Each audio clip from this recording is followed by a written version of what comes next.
Thank you for joining us for another power-packed message from Dr. Myles Munroe, provided by Munroe Global Incorporated and MunroeGlobal.com.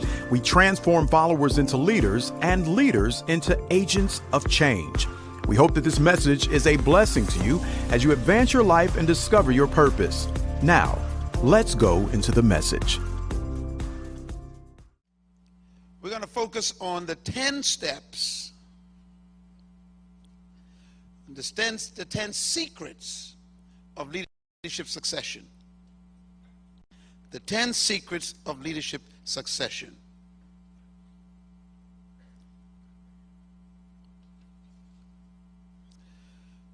Our focus is going to be specifically on understanding the principle of succession. How does one prepare themselves to mentor and develop a person for succession? First, we need to think about the mind of the leader. This has to do with the mentality or the belief system of a leader, because mentoring requires a certain attitude.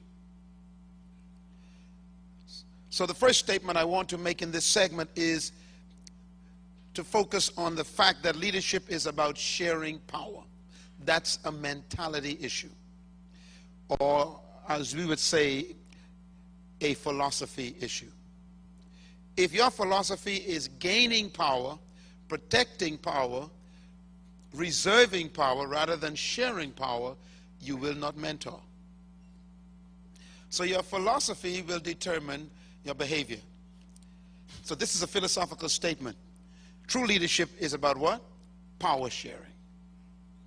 Think about it for a minute and see if that's your belief. Do you really believe that? You might be quick to say yes, but if you think about your lifestyle, your leadership style, and your leadership behavior, it may be saying something different. Your ability to share power has to be regulated by a sense of security. That leads to point number 2. True leadership does not seek power. It seeks to empower. The average leader today in all countries that I've been in are motivated by a desire for power. And power can be defined many different ways, but in most cases it's considered control. Whether it's controlling people or controlling assets or controlling resources. And this is why people want money, they want position. Even knowledge could be used to gain power. But our job as leaders is to empower people. Think about what that does if that's your belief system. When you enter a position, or if you start an organization, I ask you a question. Why did you start the organization? It's not necessary to accomplish a goal like building a building or establishing a company or gaining profits. And those 3 things are probably what motivates most of you. It should be about improving people, empowering people to become successful and to not need you. I've discovered that when you release people, they come back to you with more.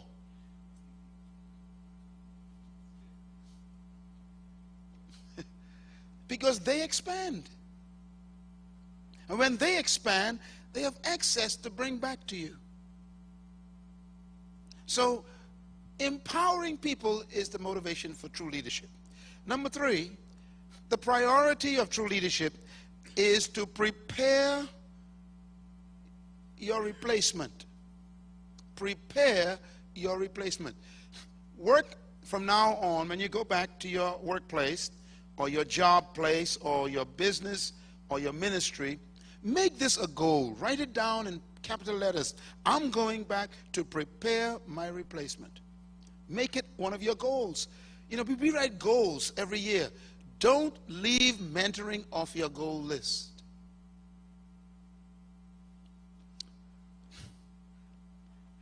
In our organization, we are training people constantly, and we are really driving hard in this area because my plans are greater than what I'm doing. I'm talking about in our local environment here, because if I become so attached to the local, then I can't handle the international. So whatever you embrace will hold you.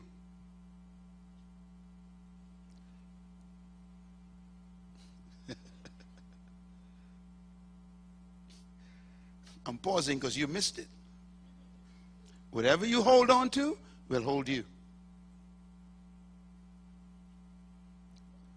So hold everything very slackly, because it can become a prison.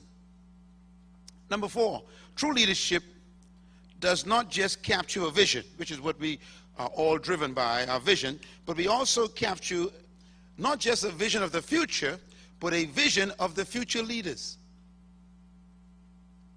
How about that for a vision? Sometimes we only have a vision of our organization, of our dreams, our ministry, our business. What about having a vision of the future leaders who will run it, who will inherit it, who will take over? Have a vision of the leaders as well. It doesn't make logical sense for you to have a great vision to build something significant in your lifetime, and in the end, when you've died, no one is there to take care of it. So don't just have a vision for your vision. Have a vision for the leaders who will preserve it. And again, that demands mentoring. All right. The principle of succession is an interesting one because we don't think about it too often. But here's one of my take on this. A vision that is genuinely from God will always be bigger than your lifetime. In other words, God will never give you an assignment that you can complete in your lifetime, because He is a generational God. He will not allow you to complete the vision. He'll allow you to finish your phase of it. Most of what you've written down to do will not be done by you. It requires succession. So you can always tell when a dream is from God. You can never finish it. You can only finish your part of it. You know, I think one of the greatest statements made by Jesus Christ on earth, who I consider to be the greatest leader that I've ever thought of and meant, was this: it is finished. And I think what's important in those words is He did not say, I am finished. There's a big difference between I am finished and it is finished. It is referring to a phase. Why? He is still working, isn't he? But he went to another phase, and the phase required relocation to another place. And he's now working, and his phase now is what? Intercession. But he's still working. Your next phase may require relocation. Who told you you're going to die in Guyana? But you see, if you're so stuck on hanging on to that position, God can't get you to the greater work. You could be so in love with what you are doing that it prevents you from your greatness. Never think what you are doing now is great. It's a phase. How can you be better than resurrection? Simple. Go to heaven, sit on a throne, and pray. That's greater than resurrection. Now, I mean, you think you can't get better than resurrection. Oh, yes, he's gotten better. He is seated on a throne. That's better than resurrection. See, what you think is great is not the end of your life. So, the dream in your heart will always be bigger than your lifetime, and you were only given that dream to complete your phase. And it's important to know when your phase is over. Age does not measure the phase. Please write it down. The phase of Jesus Christ's assignment on earth was finished at 33 years old.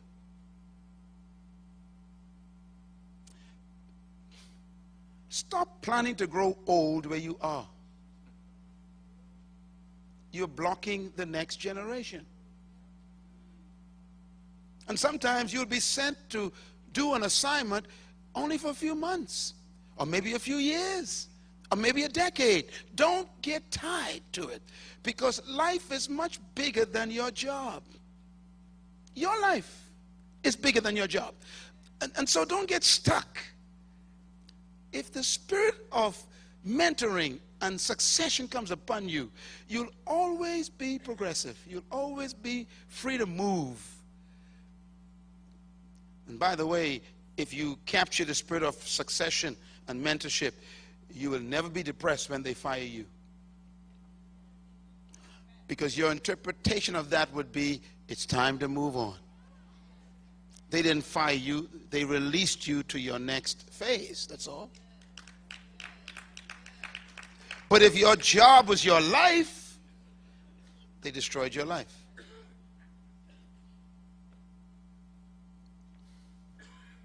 You never lose anything in life. You simply go to the next phase. Number 3, the ultimate goal of true leadership is not to maintain followers. And I want to repeat that, because I believe that we have this idea that we must keep people coming after us. And that is not the goal of leadership. The goal of leadership is to maximize people's lives around you so that they can become greater than you are. This is the heart of leadership. Now, we're going to get to some deep stuff here. Why don't we reproduce leaders? Take a deep breath. Oh dear. Here's some of the reasons why you don't produce leaders. Everyone, please get this CD and brainwash yourself with it, or wash your brains, because you could be one of the greatest hindrances to success and progress if you do not want or nor desire to reproduce leaders. But why don't we reproduce leaders? First reason, because we replicate the poor leadership habits of others. In other words, no one trained us, so we don't train anybody else. No one helped me, so I ain't helping nobody. That's the attitude we have. I got here by my own hard work, let them get there by their own hard work. In other words, you are replicating this bad habit of the leaders that were in your life. Well, I am going to believe that that changes today. That you are going to leave here with a different example of leadership. Second reason why we don't produce leaders is we lack good models and mentors. If you didn't have a leader in your life that was a good role model, you will find it difficult to become one. This is why fathering is so important. A good father will produce a good son who will produce another good son. Your models become your life lessons that you teach other people. So we don't produce leaders in our lives because no one produced us. Third reason why we don't produce leaders is because we lack training. We don't know how to do it. This is why the International Third World Leaders Association exists. We exist to provide formal training opportunities like this right now, so you could stop guessing about what to do. Stop experimenting with people's lives and with resources and with money and time. You need to use them strategically with precision, and that means you need skill to do that. So we need to be trained so we can train. Many of you will take this material that you get here today, and when you use it, you're going to be better than I am. And I expect that. It's going to come through your personality. It's going to become your own information, and that's what I want. Because if I train you properly, you'll be training other people better. Leadership is reproduced by leadership. Number 5, why don't we reproduce leaders? We lack the power of letting go.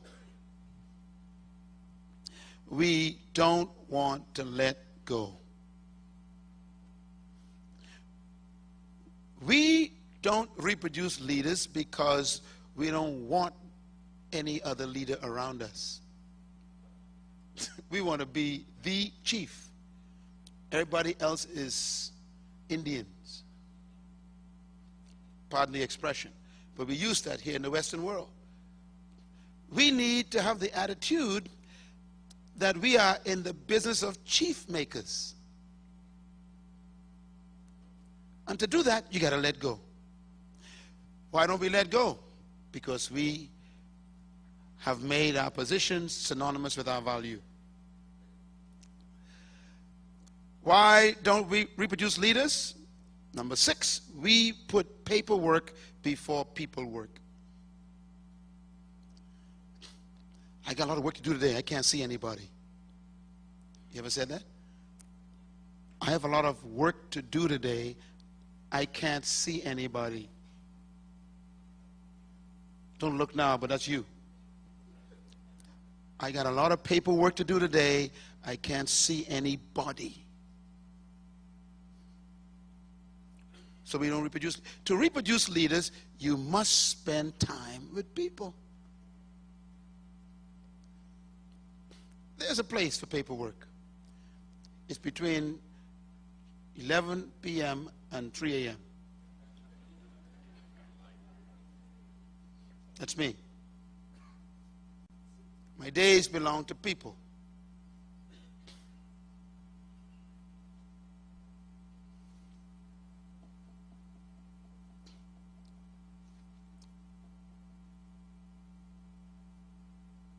Yeah. That's why we don't reproduce people. We reproduce memos. Mentoring is about people, not memos.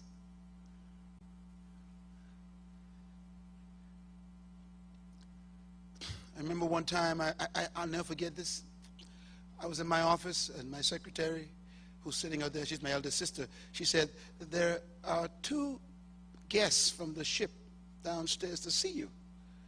And I was just in the middle of my annual report. And I'm thinking, this is a bad moment. And she said, I know you're busy, but they said that they must see you. They've been reading your books, they've watched your TV shows, and they came to the Bahamas on a cruise, and they took a taxi all the way over to our center. They just want to see you for 3 minutes, just to shake your hands and tell you thanks for helping them. I said, oh, man. And I heard a voice. They are people. So I closed my folder, shut the computer. I said, bring them up. And they came up to my office, walked in. There's sandals, short pants, T-shirt, hat. This guy and his wife. And they were so happy to see me, and we hugged and greeted. And I said, sit down. They said, no, we didn't come to stay long. I said, sit down. They said, why? I said, because you're people. And they said, you would actually take time to see us? I said, sure, you're people. That's what I heard.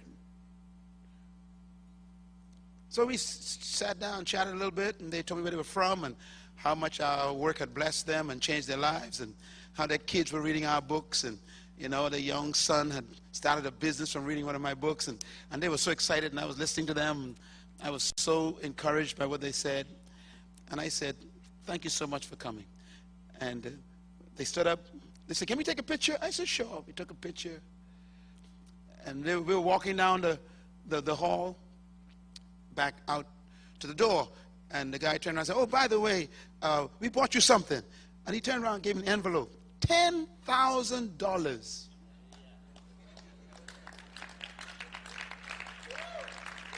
I said, Lord, send me more people. Plenty people. Paperwork or people?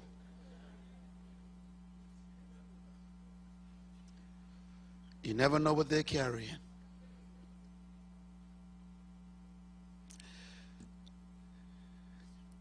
Are you too busy to get blessed?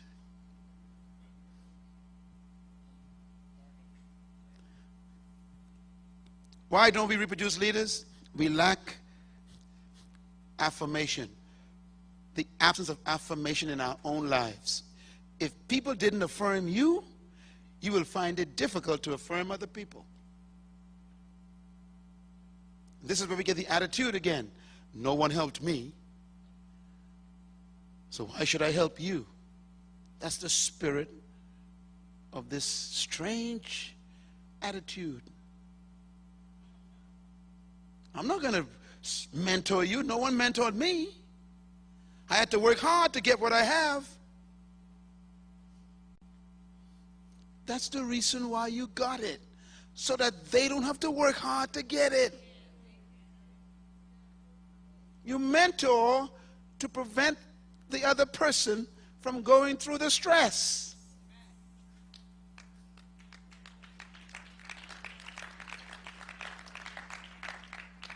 You mentor so you can grow leaders better than yourself.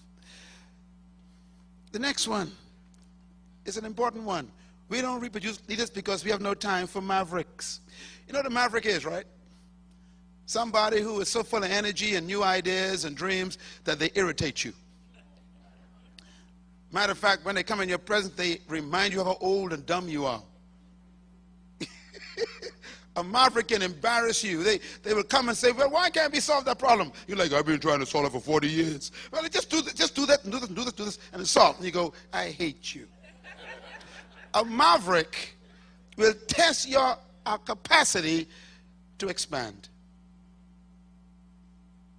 We don't reproduce leaders because we don't want no one around us smarter than us. You know, you got these kids coming out of college now with a degree in cyberspace, internet visits, and you just trying to type with one finger, and they get hired in your department, and they make more money than you who've been there for 50 years, and you hate them. They're mavericks. If you're smart, you would embrace them and say, look, let me coach you into greatness. Because I can't ever go back to school and learn what you learned, but let me at least get the credit for making you great. Clap, everybody. Clap, clap. That's a good place to clap. If you make them successful, you get the credit. You can always say, that's my mentee there. Yeah, he's now the president. I mentored him. Don't become jealous of mavericks. Embrace them. Don't be afraid of new ideas, new ways of doing things.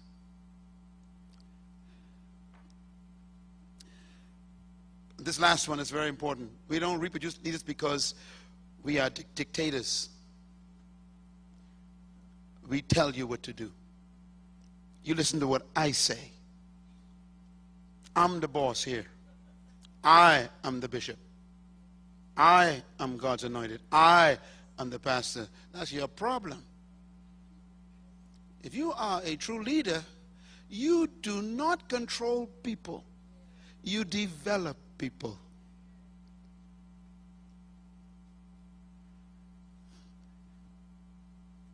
Do not be a dictator in decision making. Otherwise, you'll never create leaders. Allow people to run with the vision. You know, this conference, I didn't have nothing. I didn't do anything for this conference. Our entire staff and leaders, they created this whole thing. At the beginning, I did everything. I was involved in every detail. But today, I don't touch it for years. Why? Well, I've reproduced myself.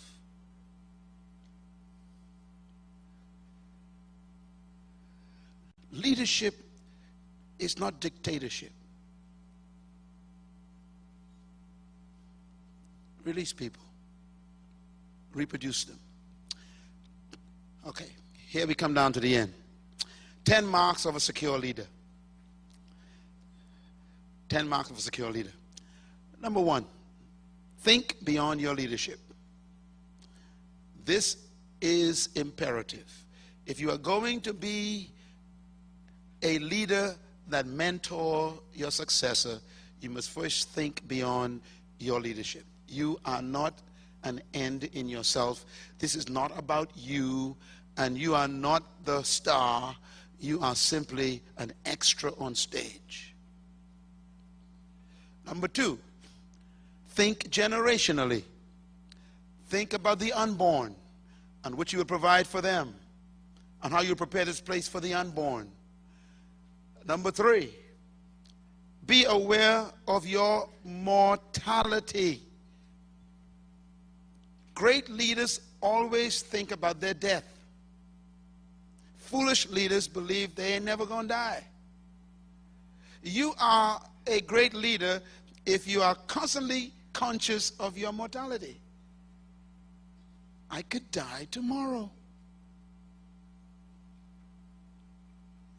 You know, one of our fellow trustees who passed away not too long ago, Dr. Turnell Nelson, we used to sit in my kitchen for hours and talk, sitting on the stool. And we'd be sitting there talking all kind of dreams, and he would just teach me so much stuff and share his heart with me. And I used to keep telling him, you need to write some of this in books. Hours. And then he was gone. He wasn't old. We still remember him energetic, running up and down here, teaching us. And he was gone. Life is that fast.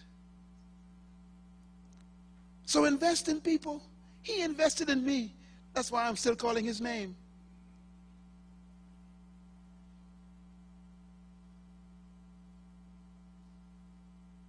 Some of you are here because of him.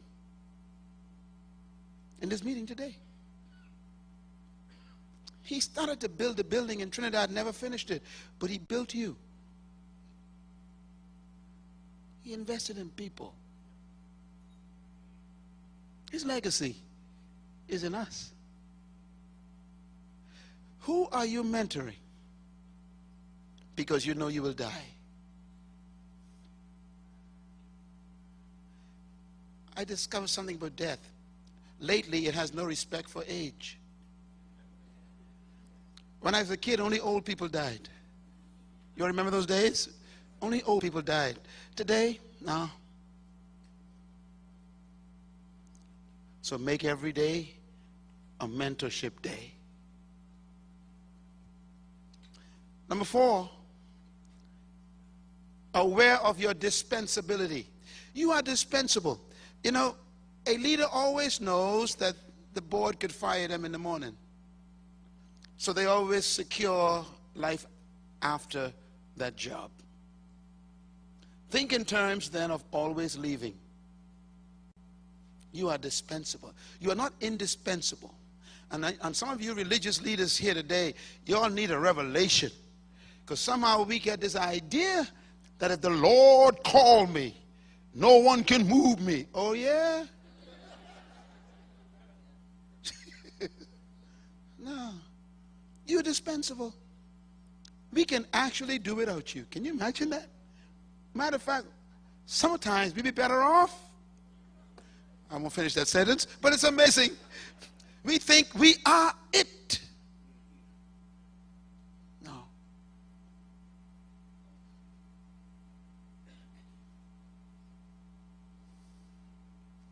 I made a decision that the next 4 years of my life, I am going to empty myself of my vision. I'm going to identify some people, and I'm going to empty myself. Because I'm dispensable. Vision is not dispensable. Visionaries are.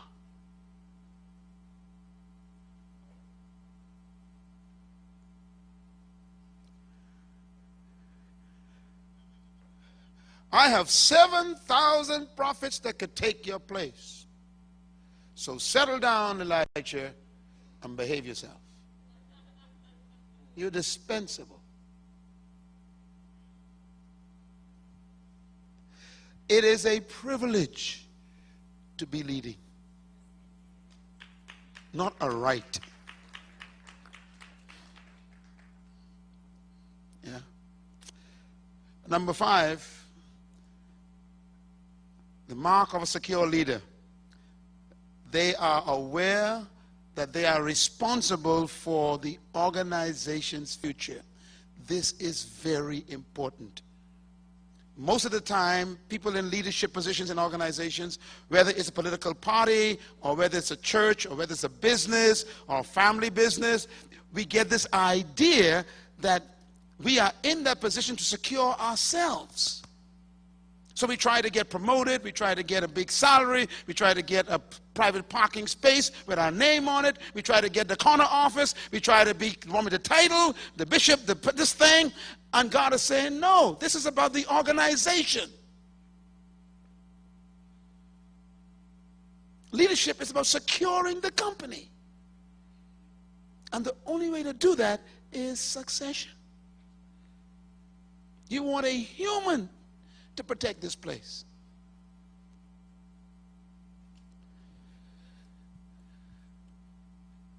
Number 6, a secure leader is secure in herself, in himself. Their security is in themselves. They don't get their security from what they do, or what they are called, or what position they are in. Their security is inherent in their revelation of their value to God. They know they are important to the world because they were sent to fulfill an assignment. That's their security. So no matter where they are still confident. Number 7, a secure leader is not afraid of other people's success. Boy, that's a big one. I've never seen so much jealousy than I've seen in the Christian environment. Jealousy is a sign of insecurity and a lack of vision. Jealousy means you don't know who you are, and so you don't want no one else to be themselves.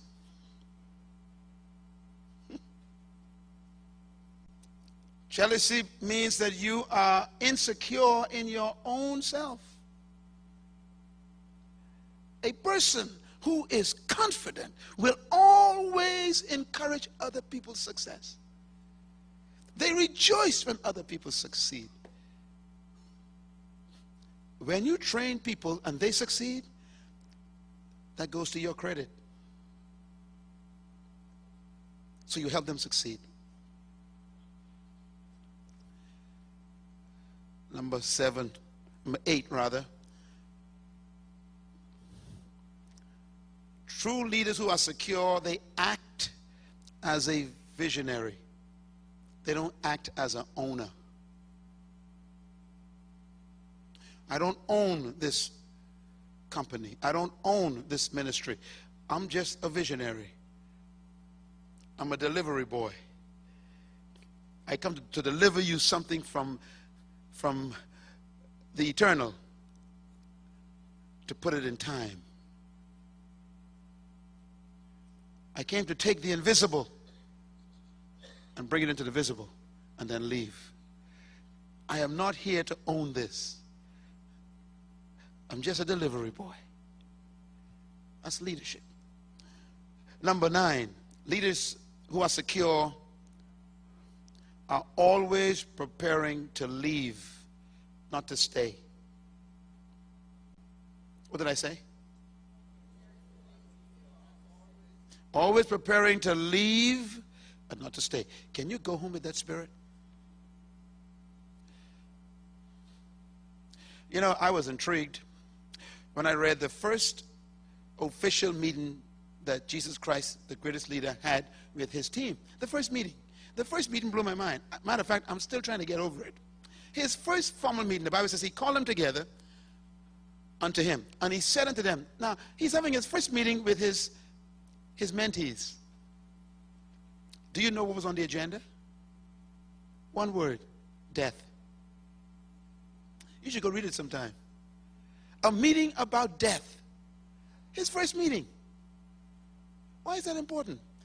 He wants to set the whole atmosphere. He says, look, I called you here today to make an announcement. I'm going to die. Now, let's start the organization. That's what he did. He began by announcing his departure. I dare you. I dare you to do it.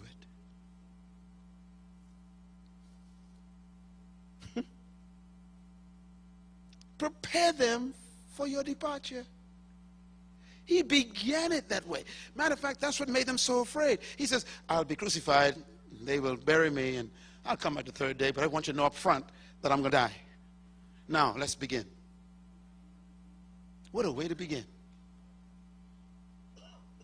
I'm not going to be here, so you all learn.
Saying. Can you make that announcement to your organization when you go back? Just call a big staff meeting and say, all right, I want you all to know I'm going to die. Not immediately, but eventually.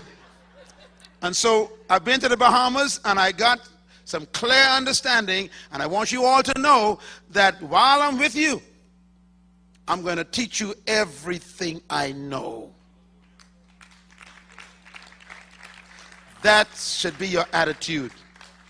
I guarantee you'll get more productivity after that meeting from your people, because they'll finally believe you care.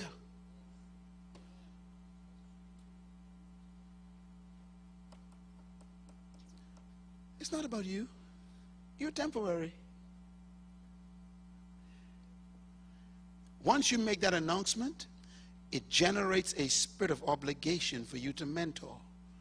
You become more conscious of your responsibility to take care of every person in that organization, to help them become better. And number 10, secure leaders. One of their marks is they focus on securing their legacy, not securing their bank account, not securing their real estate, not securing their cars. They are more concerned about securing what? Their legacy. They think that way. This is the spirit of mentoring.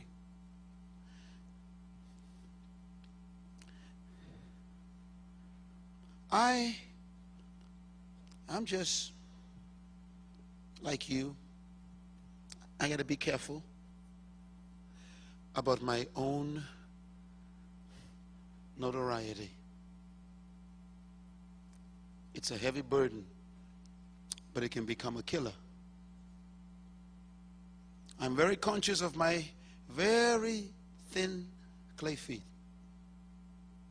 I could be here today, gone tomorrow. I'm very much afraid of my own success. Success is hazardous.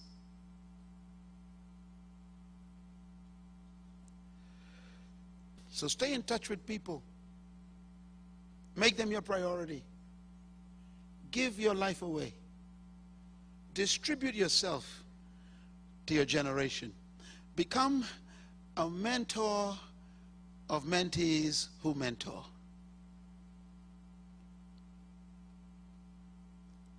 Live for the success of other people. Make your dream the dreams of other people being great.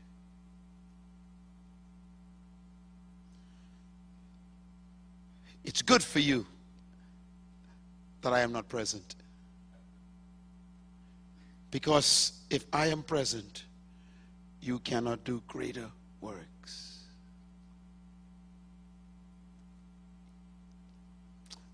May that be your prayer also. Thank you once again for listening to this message, as we hope that it has been a blessing to you. Our goal is to show you new paths and opportunities so that you can discover your purpose.